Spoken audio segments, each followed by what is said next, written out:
नमस्कार, स्वागत है आप सभी पेंशन लाभार्थियों का हमारे इस वीडियो में। इस वीडियो में हम बिहार विधानसभा चुनाव से रिलेटेड एग्जिट पोल्स को आपके सामने रखेंगे और ये बताएंगे कि अगले महीने दिसंबर माह से आपकी पेंशन राशि कितनी बढ़ाई जाएगी और कितना बढ़ा करके आपके खाते में ट्रांसफर किया जाएगा। सभी 3800 जिलों का रिपोर्ट हम लेकर के आ गए हैं। अभी नवंबर महीने का किस्त लगना स्टार्ट हो चुका है। पीएफएमएस पोर्टल पर किस दिन से आप सभी के खाते में क्रेडिट होना स्टार्ट होगा, आप सभी लाभार्थियों का वृद्धजन, विधवा और दिव्यांग पेंशन योजना से संबंधित नवंबर किस्त से संबंधित जानकारियां देने वाले हैं। नवंबर किस्त में क्या थोड़ा सा देरी भी हो सकता है, क्योंकि आप सभी को पता है कि जस्ट पहला चरण समाप्त हो चुका है बिहार विधानसभा चुनाव का और दूसरा चरण भी 11 तारीख को होने वाला है। तो क्या बिहार विधानसभा चुनाव की वजह से आप सभी का पेंशन भुगतान में देरी हो सकता है, या फिर आपको जो पेंशन राशि दिया जा रहा है, जो पिछले माह 1100 रुपये राशि दिया गया था, इस महीने पोर्टल में 1100 ही लगाया गया है, या फिर बढ़ा करके लगाया गया है, या फिर डायरेक्ट बढ़ा हुआ पेंशन राशि आपको दिसंबर में ही देखने को मिलेगा। समस्त जानकारी इस वीडियो में हम देने वाले हैं। तो यदि आप बिहार राज्य से जुड़े पेंशन योजनाओं के अपडेट समय पर पाना चाहते हैं तो हमारे इस चैनल को सब्सक्राइब कर लीजिएगा, ताकि आप सभी को अपने पेंशन योजनाओं से जुड़े अपडेट्स समय पर प्राप्त होते रहे।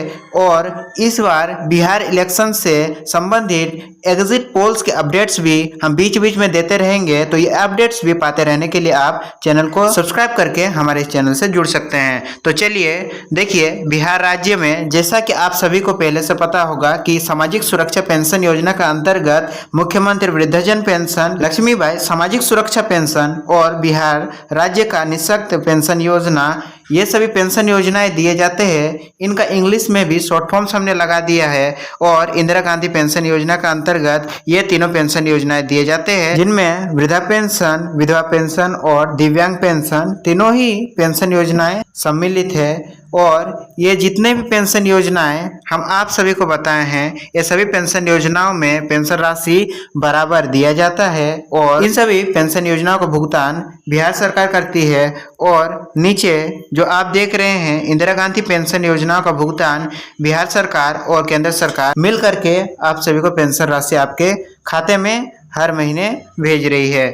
और देखिए कि इस महीने का ताज़ा रिपोर्ट निकल के आ रहा है कि अभी नवंबर महीने का किस्त पोर्टल पर लगा दिया गया है। जैसा कि आप सभी को सितंबर 25 का पेमेंट अक्टूबर माह में क्रेडिट हुआ था, भले थोड़ा सा लेट, लेकिन सभी लाभार्थियों के खाते में ट्रांसफर कर दिया गया था। उसी प्रकार से इस महीने का किस्त नवंबर महीने में अक्टूबर महीने का किस्त सक्सेसफुली प्रोसेस में लगा दिया गया है। जल्द ही सक्सेसफुल होकर के ये पेंशन राशि आप सभी के खाते में देखने को मिलेगा। सबसे पहले आप ओल्ड एज पेंशन यानी इंदिरा गांधी वृद्धा पेंशन का रिपोर्ट देखिए। जिन भी लाभार्थियों का उम्र यानी कि आयु 80 वर्ष से ज़्यादा है, उन लाभार्थियों का पेंशन राशि पोर्टल पर लगा दिया गया है। आप सभी ये देख पाएंगे कि आप सभी का अक्टूबर यानी कि 1 अक्टूबर से लेकर 31 अक्टूबर तक का पेंशन राशि पोर्टल पर लगा दिया गया है। और पोर्टल पर अभी फिलहाल पेंडिंग में है। 2 से 3 दिनों के भीतर सोमवार तक आप सभी को ये पेंशन राशि आपके खाते में देखने को मिल जाएगा। नेक्स्ट देखिए, Indira Gandhi old age pension का ही रिपोर्ट, जो कि जिनका भी उम्र 60 वर्ष से 80 वर्ष के बीच है, उन लाभार्थियों का भी पेंशन राशि सक्सेसफुली बिहार के सभी 3800 जिलों में लगा दिया गया है। और इन लाभार्थियों का भी पेंशन राशि अभी फिलहाल पीएफएमएस पोर्टल पर पेंडिंग में है। जल्द ही इन लाभार्थियों का भी पेंशन राशि इनके खाते में क्रेडिट किया जाएगा। हमारे चैनल के माध्यम से ही आपको इसका सूचना दिया जाएगा।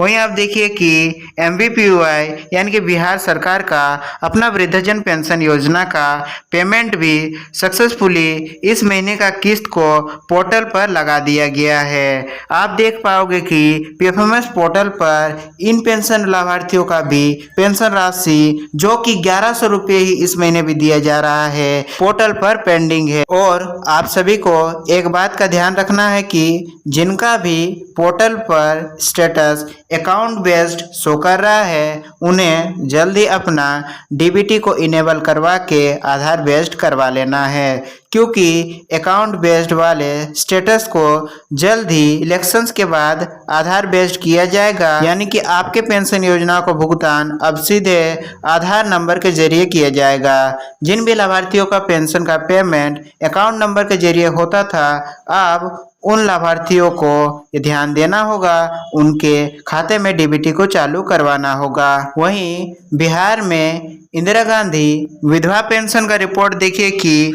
इंदिरा गांधी विधवा पेंशन का भी पेंशन राशि पोर्टल पर सक्सेसफुली लगा दिया गया है। पेंशन राशि को अभी पेंडिंग में रखा गया है। जल्द ही आप सभी लाभार्थियों को भी आपके खाते में पेंशन राशि ट्रांसफर कर दिया जाएगा। वहीं आप देखिए कि नेक्स्ट लक्ष्मीबाई सामाजिक सुरक्षा पेंशन योजना का रिपोर्ट देखिए कि लक्ष्मीबाई सामाजिक सुरक्षा पेंशन योजना का भी पेंशन राशि 6 तारीख को ही लगा दिया गया है। आप देख सकते हो कि जिस दिन बिहार विधानसभा चुनाव का पहला चरण था उसी दिन आप सभी का पेंशन राशि को पोर्टल पर लगाया गया है। और इस बार बिहार विधानसभा चुनाव को देखते हुए हर महीने की तरह इस महीने काफ़ी जल्दी ही पोर्टल पर पेंशन का पैसा लगाया गया है। हमने देखा कि पिछले 2-3 महीनों से आप सभी का पेंशन राशि 10 तारीख के आसपास पोर्टल पर लगाया जा रहा था, लेकिन इस बार 6 तारीख से ही आप सभी का पेंशन राशि लगना स्टार्ट हो गया है। और इन लाभार्थियों का भी पेंशन राशि अभी फिलहाल पीएफएमएस पोर्टल पर पेंडिंग है। जल्दी आप सभी को आपका पेंशन राशि आपके खाते में देखने को मिलेगा। वहीं आप देखिए कि नेक्स्ट बीडीबीएस यानी कि बिहार सरकार का अपना दिव्यांग पेंशन योजना का भी पेमेंट सक्सेसफुली पोर्टल पर लगा दिया गया है। जल्दी आप सभी को आपका इस महीने का किस्त आपके खाते में देखने को मिल जाएगा। वहीं देखिए इंदिरा गांधी दिव्यांग पेंशन का पेमेंट भी पोर्टल पर सक्सेसफुली लगा दिया गया है। वहीं इन लाभार्थियों का भी पेमेंट फिलहाल अभी पेंडिंग है। बिहार में जितने भी 38 जिले हैं और 3800 जिलों में जितने भी पेंशन योजनाएं संचालित किए जा रहे हैं, सभी पेंशन योजनाओं का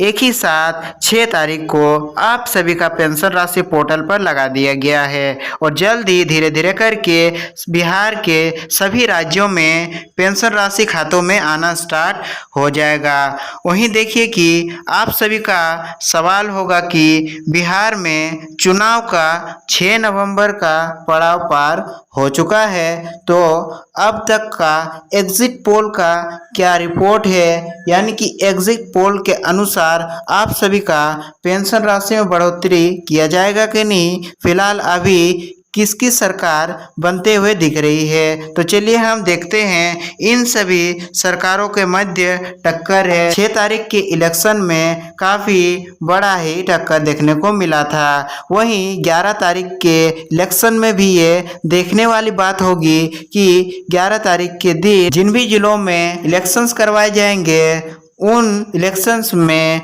वोटर्स का संख्या में क्या उतार चढ़ाव और जोश देखने को मिलते हैं। फिलहाल देखिए कि 6 नवंबर के चुनाव का क्या स्थिति था। तो देखिए 6 नवंबर 2025 को बिहार विधानसभा चुनाव के पहले चरण में कुल 121 सीटों पर मतदान हुआ है, जिनमें शाम 5 बजे तक 60.13% मतदान दर्ज की गई, जो 2020 के इलेक्शन से पहले चरण से 4.45% अधिक है। यानी कि मुख्य दलों में एनडीए, जेडीयू और महागठबंधन आरजेडी और कांग्रेस सभी शामिल हैं और इन सभी पार्टियों के बीच कड़ा टक्कर देखने को मिला है। तो आप सभी का सवाल होगा कि आखिर एग्जिट पोल कब जारी किए जाएंगे। तो देखिए यहाँ पर बताया जा रहा है कि 6 नवंबर को कोई भी एग्जिट पोल जारी नहीं हुआ। चुनाव आयोग के निर्देशों के अनुसार एग्जिट पोल केवल 11 नवंबर यानी कि मंगलवार को शाम 6:30 बजे के बाद ही जारी किए जा सकते हैं, जब दूसरे चरण का मतदान पूरा हो जाएगा। क्योंकि पहला चरण का मतदान 6 तारीख को हो चुका है, तो अब अगला मतदान करने का तिथि जो 122 सीटों पर किया जाएगा। वहीं एग्जिट पोल 11 नवंबर को शाम 6:30 बजे के बाद ही जारी होना शुरू होगा, और जैसे ही एग्जिट पोल्स आना स्टार्ट होता है, हमारे चैनल के माध्यम से आप सभी को सूचित किया जाएगा। और इलेक्शंस का डेट 14 नवंबर 2025 को है, जिस दिन आप सभी को एग्जैक्टली पता लग पाएगा कि किसकी सरकार बनती है और आपको पेंशन राशि कितना दिया जाता है। और देखिए, फिलहाल अभी तो एग्जिट पोल्स नहीं निकल पा रहा है, लेकिन ओपिनियन पोल्स के अनुमान के अनुसार आप सभी को इस बार किसका सरकार देखने को मिल सकता है। तो देखिए, क्योंकि एग्जिट पोल अभी जारी नहीं हुए हैं, इसलिए पहले के ओपिनियन पोल्स यानी कि सर्वे के आधार पर अनुमान इस प्रकार है। तो चलिए देखते हैं सर्वे के अनुसार पार्टी को कितने सीटें मिल सकती है। एनडीए को देखिए बताया जा रहा है कि जेवीसी पोल के अनुसार 120 से लेकर के 140 सीटें मिल सकती है। वहीं पोल स्ट्रेट के अनुसार 133 से लेकर के 143 सीटें मिल सकती है। चाणक्य स्ट्रेटेजी के अनुसार 128 से लेकर 134 सीटें, और IANS सर्वे के अनुसार 128 से लेकर के 134 सीटें एनडीए को मिल सकती है। वहीं महागठबंधन का बात करें तो जेवीसी पोल के अनुसार 93 से लेकर के 112 सीटें देखने को मिल सकता है, और पोल स्टेट के अनुसार 93 से लेकर के 102 सीटें। चाणक्य स्ट्रेटेजी के अनुसार 128 से लेकर के 134 सीटें, IANS सर्वे के अनुसार 102 से लेकर के 108 सीटें मिल सकती हैं। देखिए बताया जा रहा है कि अधिकांश सर्वे एनडीए को बढ़त देते हैं, लेकिन बहुमत के लिए 122 सीटों की जरूरत है। गृह मंत्री अमित शाह ने 160 से अधिक सीटों का दावा किया है, जबकि महागठबंधन ने इसे पूरी तरीके से खारिज किया है। वहीं देखिए कि बताया जा रहा है कि पेंशन दिसंबर 2025 से आप सभी को कितनी मिलेगी, क्योंकि नवंबर महीने का किस्त तो पहले ही पोर्टल पर लगा दिया जा चुका है, जो कि पुराना पेंशन राशि 1100 रुपये ही दिया जा रहा है। तो अभी दिसंबर में कितनी पेंशन राशि दी जाएगी, तो देखिए वर्तमान में जैसा कि आप सभी को पता है कि जुलाई 2025 से ही लागू है, बिहार सरकार ने पहले ही पेंशन बढ़ा दी है, जिसमें वृद्धजन, विधवा और दिव्यांगों को 1100 प्रति माह मिल रहा है। पहले 400 रुपया था। ये राशि हर महीने की 10 तारीख को खाते में जमा हो रही है। दिसंबर 2025 से एनडीए सरकार रहने पर पेंशन राशि आप सभी को 1100 रुपये ही दिया जाएगा, क्योंकि यह पहले ही बढ़ाया जा चुका है। वहीं आप देखिए कि अलग अलग पार्टियों द्वारा क्या चुनावी वादे किए गए हैं पेंशन को लेकर। देखिए दोनों गठबंधनों ने अलग अलग पेंशन वादे किए हैं, जिसमें पहले देखिए कि एनडीए का क्या वादा है। तो एनडीए वर्तमान में 1100 रुपये प्रति माह सामाजिक सुरक्षा पेंशन जारी रखेंगे। वे बता रही है कि जैसे हम अभी 1100 रुपये प्रति माह पेंशन दे रहे हैं, आगे भी सेम इसी प्रकार से कंटिन्यूअस 1100 रुपये पेंशन राशि आपको देते रहेंगे, और नेशनल पेंशन सिस्टम एनपीएस को बरकरार रखेंगे। वहीं महागठबंधन यानी कि आरजेडी और कांग्रेस वादा करती है कि वृद्धजन और विधवाओं के लिए 1500 प्रति माह पेंशन दिया जाएगा, और हर साल इस पेंशन राशि में 200 रुपये का वृद्धि किया जाएगा। यानी कि आपको यदि 2025 में 1500 रुपये दिया गया, तो आपको 2026 में 1700, 2027 में 1900, इसी प्रकार से हर महीने आप सभी को 200 रुपये पेंशन राशि बढ़ाया जाएगा। वहीं दिव्यांगों के लिए एक अच्छा बात है कि उन्होंने बताया कि दिव्यांगों को 3000 प्रति माह पेंशन राशि हम देंगे। वहीं पुरानी पेंशन योजना ओपीएस सरकारी कर्मचारियों के लिए बहाल भी करेंगे। वहीं आप देखिए कि तेजस्वी यादव ने दिसंबर 2024 में ही ये वादा किया था कि अगर महागठबंधन की सरकार बनती है तो पेंशन 400 से बढ़ा करके 1500 रुपये कर देंगे। उनका यह भी कहना है कि नीतीश कुमार ने चुनाव से पहले घबराहट में आकर के 1100 रुपये पेंशन राशि का घोषणा किया है। इस विषय में आपका क्या कहना है, आप हमारे कमेंट सेक्शन में जरूर से बताएं। इस पूरे रिपोर्ट के अनुसार यदि एनडीए की सरकार अभी वर्तमान सरकार रहती है तो आपको आपका पेंशन राशि जो अभी वर्तमान में मिल रहा है वही हर महीने 10 तारीख तक आप सभी के खाते में ट्रांसफर किया जाएगा। वहीं यदि कोई और पार्टी जीतता है तो उनके वादे के अनुसार आप सभी को आपका पेंशन राशि बढ़ाया जा सकता है। हम सभी ने पूर्व में कई राज्यों में ऐसा भी देखा है कि सरकारें बड़े बड़े वादे तो करती है लेकिन चुनाव के बाद पीछे हट जाती है। तो आपके साथ भी ऐसा ना हो, आप अपना कीमती वोट सोच समझकर सही सरकार को ही दे। और आप सभी का इस विषय में क्या कहना है, आपके अनुसार पेंशन राशि कितना होना चाहिए, हमारे कमेंट सेक्शन में जरूर बताएं। हम आप सभी से मिलेंगे अपने नेक्स्ट अपडेट वीडियो के साथ। तब तक के लिए आप सभी का दिन शुभ हो। धन्यवाद।